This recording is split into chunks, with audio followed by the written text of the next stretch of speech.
Good morning. My name is Dr. Fahamia Koudra. I am here as a physician representing the Canadian Healthcare Worker Alliance for Gaza and as a board member of Human Concern International. I start with a quote from a courageous human being.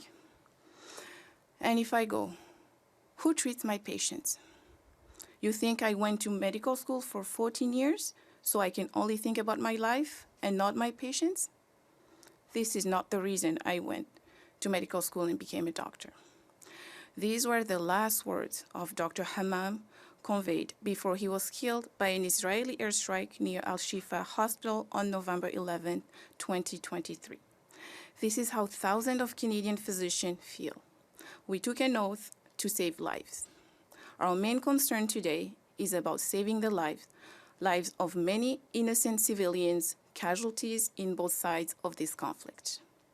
Today, I stand before you to discuss the dire humanitarian and medical situation in Gaza amid a backdrop of conflict and suffering.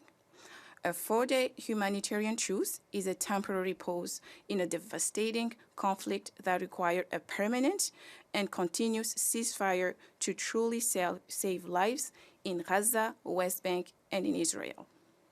As of yesterday, a staggering 14,532 Palestinians were killed, including 6,000 children and 4,000 women.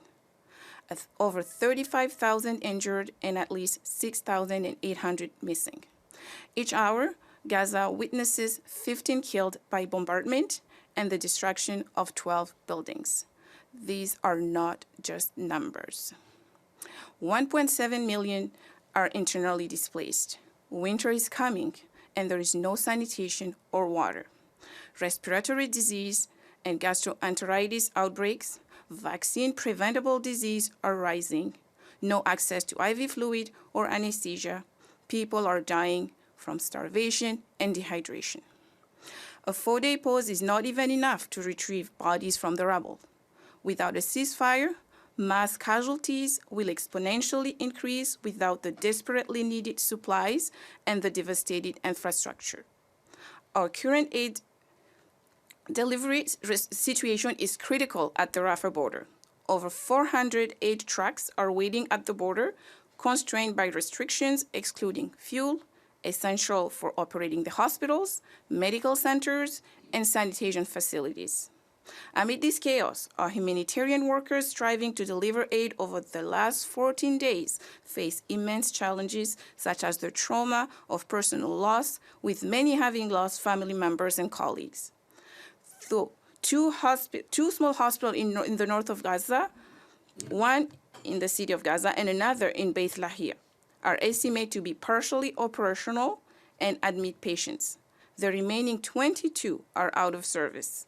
Of the 11 medical facilities in the south, 7 are currently functional. Only a fraction of hospitals are operational, with the bed capacity reduced from 3,500 to 1,400. During the upcoming 4-day pause, our teams will be focused on delivering aid to the most vulnerable, such as the children, the women, the disabled, and the seniors. In Canada, many Palestinian Canadians have family remaining in Gaza. They are left without clear answers on safe evacuation. Healthcare workers and grassroots teams in Canada are working countless hours providing free medical support to civilians and health allies in Gaza, as well as to the devastated families here in Canada.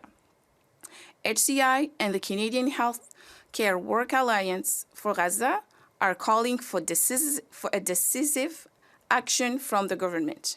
We make a heartfelt request to His Honorable Prime Minister Trudeau to advocate for a permanent and definitive ceasefire, the opening of a humanitarian corridor, the protection of hospital staff, patients, and civilians from bombardment, condemnation of the indiscriminated destruction of healthcare infrastructure in Gaza, and respect for freedom of expression and safety of healthcare professionals and students voicing concerns for Palestinians in the workplaces. Thank you.